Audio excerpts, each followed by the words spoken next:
Okay, the second part of chapter 12, what day is it?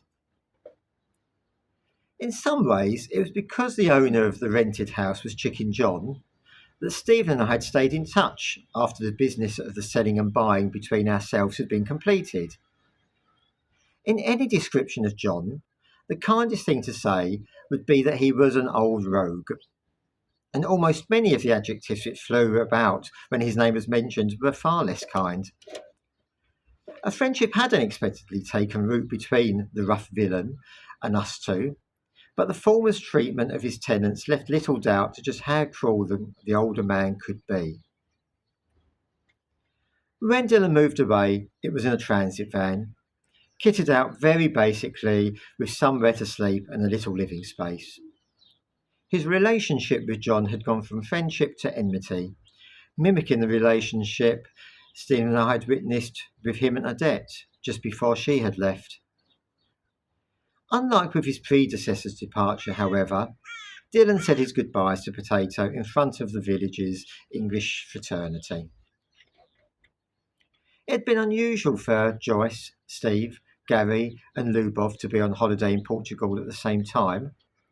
Generally the couples favoured different months to escape from the UK.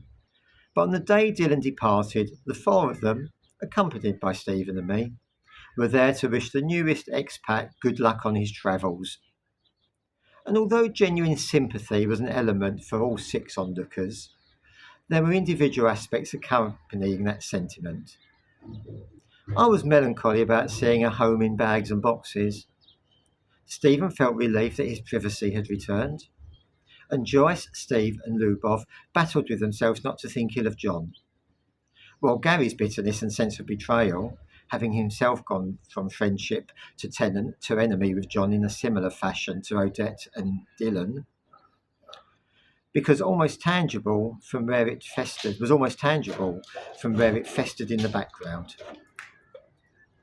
The likelihood of the building remaining empty indefinitely was small.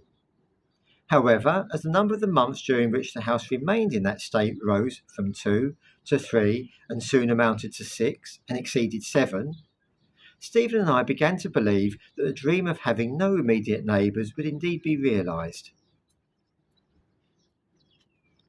Behind the scenes, Portugal's economic stewardship under 3 international monetary organisations meant that Chicken John's empty property was becoming an increasing burden to him. Uncompleted business at the time the ownership of the house had changed hands made for a complicated situation as far as the deeds for the property were concerned, and a subsequent problem with taxes many years in arrears. No tenants equalled no financial incentive for holding on to the property, and Stephen and I knew that the wheeler dealer would be happy to offload such a liability. The prospect of us buying the place, hence resolving the possible intrusion into our privacy, was a subject which had arisen from time to time with us as we idly pondered our future in Potato. But without the financial means to follow the idea up, and despite Stephen's voiced irritation concerning the intrusion he felt to his privacy, the idea always went as quickly as it came. So that was a short part. Tomorrow's chapter is entitled Doreen, the Washerwoman. Okay, ate menya.